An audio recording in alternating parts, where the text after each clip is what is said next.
We're going to look today at inverse trig functions. Remember, we could call it the inverse sine or the arc sine, the inverse cosine or the arc cosine. We worked with these last year. And how do we know if a function has an inverse? If we're looking at the graph, how do you know if a function has an inverse?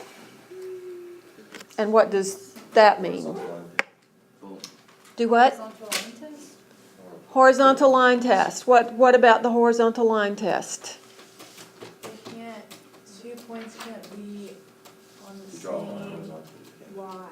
Or like 2 points can't be on the same if you put a line through it, horizontal line. 2 points can't be on the same. All right. Another way with calculus, we said it has to be strictly monotonic. All right. What about our trig functions? Are they strictly monotonic? No. Some of them are. Are they? With the tangent. Is it? Yeah. Okay, if we were to graph the tangent function, it looks like this. Oh, darn. Okay, it is strictly monotonic, but If we have parameters. with but it's not continuous. Oh. Okay, so it also has to be continuous and strictly monotonic if it's got an inverse function. So let's first look at the sine function. This is going to be a quick review. Okay, so the sine looks like this. Obviously, it does not have an inverse function as is. But we learned last year we could make some restrictions so that we would have an inverse function. We could restrict our domain. Do you remember where we restricted our domain for the sine function? Negative pi over 2 and pi over 2. Good. Negative pi over 2. We cut it off here and here. So that this is what we're looking at. So we said that if we restrict our domain to negative pi over 2 to pi over 2, what's our range? Negative 1 to 1. And so for the inverse function, for y equals the arc sine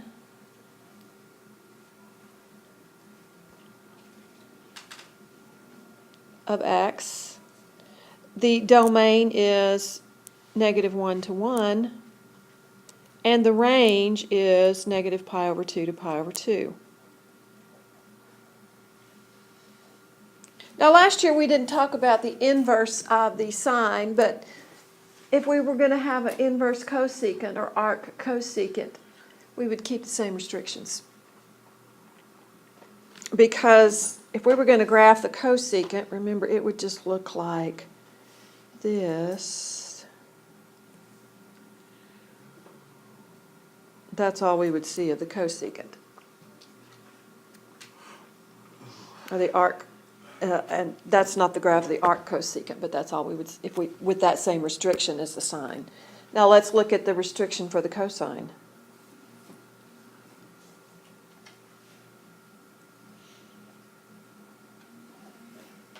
Okay, so if we graph that real quickly, it looks like this. Where did we restrict the cosine? Can we use negative pi over 2 to pi over 2? 0 to pi. 0 to pi. And then we're looking just from here to here. So if the domain here is 0 to pi,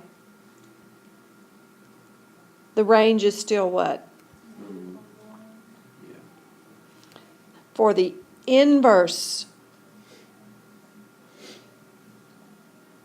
cosine, our domain is negative 1 to 1, and the range is 0 to pi.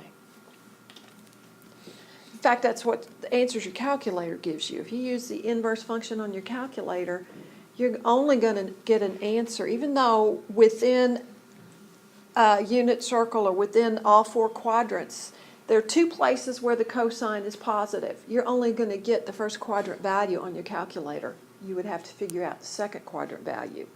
There's two places where the cosine's negative from 0 to 2 pi, but your calculator's only going to give you the second quadrant value for the cosine. Yes, Can ma'am? you get the range from looking on the y-axis? Yes. Yes, and so for the arc secant, you're going to have the same restrictions in order for us to get an inverse function for the secant. We'd have to have the same restrictions as the cosine. So let's look at tangent and cotangent.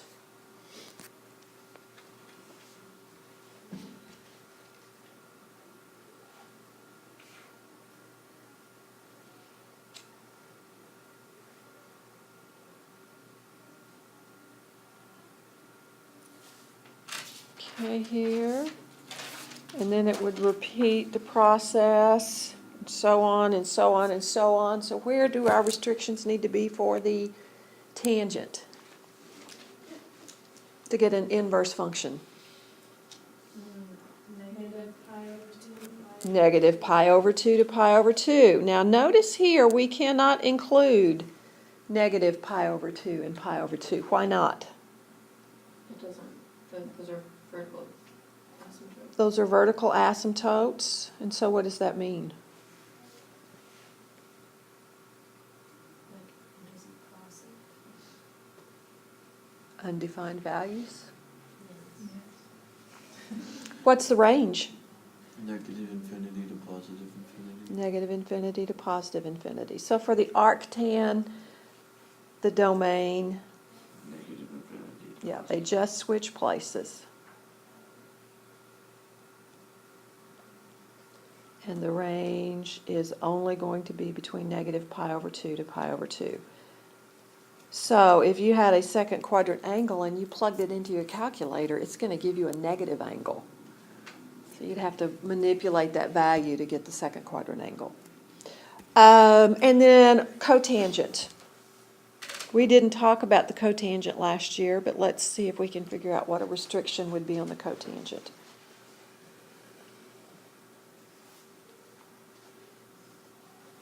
Cotangent looks like this. So what kind of restriction would we need to make on our domain? 0 to pi. 0 to pi. And the range? Negative infinity. So for the arc cotangent, those just switch places.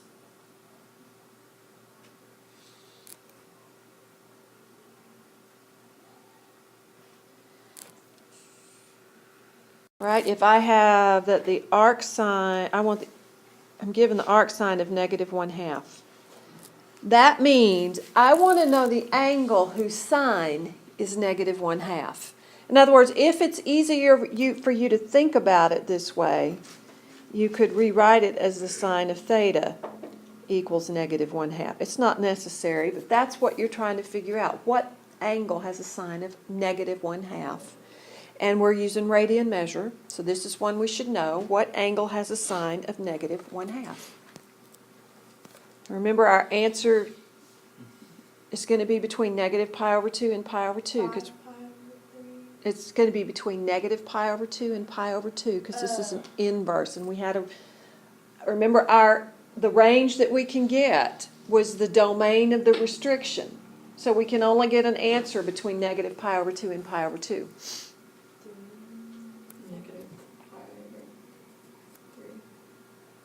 3. Not 3. 6. Negative pi over 6. Oh. Yeah, definitely. She did that, and I was just like,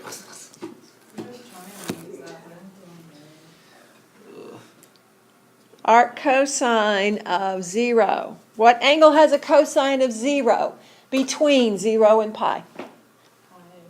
Pi over 2. It's just a matter of getting our thinking. Arc tan, square root of 3. What angle between negative pi over 2 and pi over 2 has a tangent of the square root of 3? I don't even know what you just pi over 3. Do we need to go over the hand Okay, when again? you're doing tangent, it's like. Yes. All right, when we started out with the arctan of 2x minus 3 equals pi over 4, I took the tangent of both sides, and using the idea of composition of functions, this side becomes 2x minus 3, this side becomes 1, and we can solve it for x. So we'll do another one.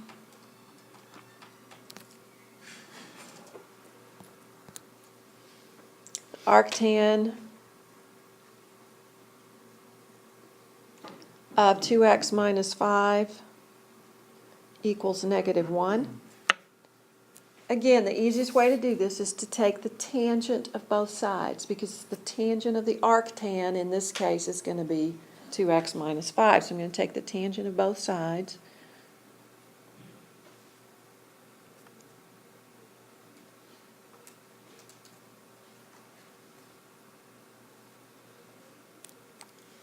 All right. This side becomes 2x minus 5.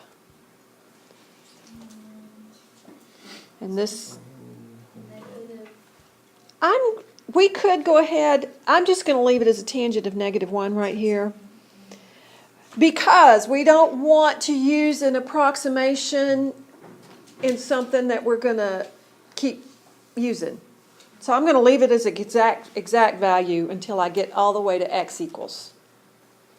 So we get 2x equals the tangent of negative 1 plus 5, and then divide all that by 2. Now plug it in your calculator.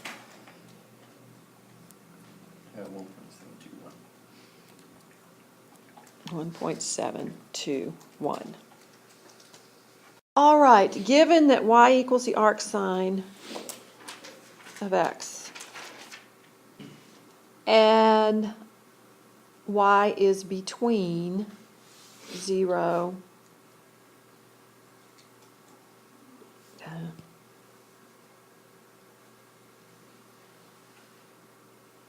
it's not going to let me, never mind. 0 is less than y is less than pi over 2. I want to find the cosine of y.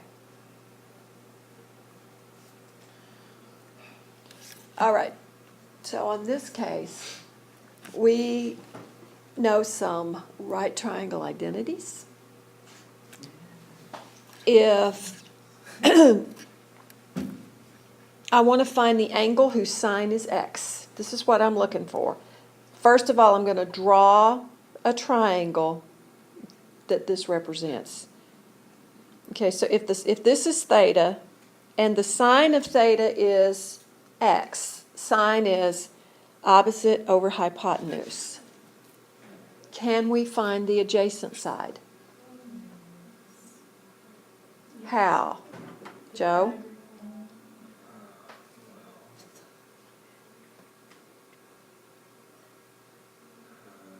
The other side.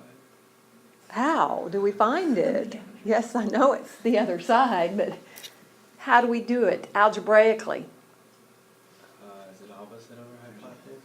Well, that's going to be the cosine, but I don't know what, adjacent over hypotenuse is cosine. What's the adjacent side equal to? What's one of those theorems that when you see a right triangle should immediately come to your mind? That you learned in middle school. The 30, 60, 90 one? No. I'm not sure. How about the Pythagorean theorem? Oh, yeah. That Caitlin's back there whispering desperately to you. The Pythagorean theorem says that a squared plus b squared equals c squared, where c is the hypotenuse. So in this case, what is the adjacent side going to be? Square root of 1 minus x squared, which is not 1 minus x. Hey, I didn't ask you this time. If we'd waited a little bit. I Yeah. think it would- So now what's the cosine of theta? You probably would have. Well, let's just use our handy dandy. No, Oh. calculator. Oh, sorry. I love my calculator. What's the cosine?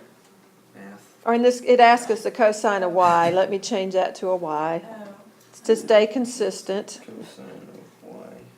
So would that be, adjacent, so the square root of 1 minus x squared over 1. So that's it. That's it.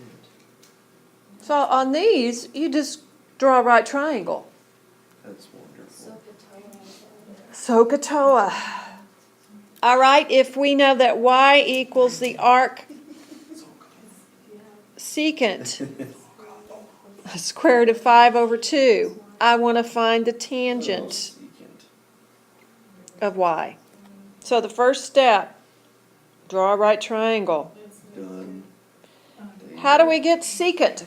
It's 1 over the cosine, so you just flip the cosines, which is adjacent over hypotenuse, so it's going to be the hypotenuse is square root of 5, and then the adjacent is 2. So what is the opposite side? It's going to be square root of 5, so 5 minus 4, take a square root of that, equals the other side, so it's 2. 2. No, it's just 1. So what's the tangent of y? Yeah, 1/2. Becca said. 1/2. I thought she did too. All right. It's not. So that's it for today. Magic. Nice. Let me write down the assignment for those that are watching. What did you say? We were all. I'm gonna do it, maybe. Ah, Can I go to the restroom? I said Yes. maybe, so it's not a lie. How is 6 to this 20, so let's see, 3, 4, 6 to 27 every third, and 31 and 34.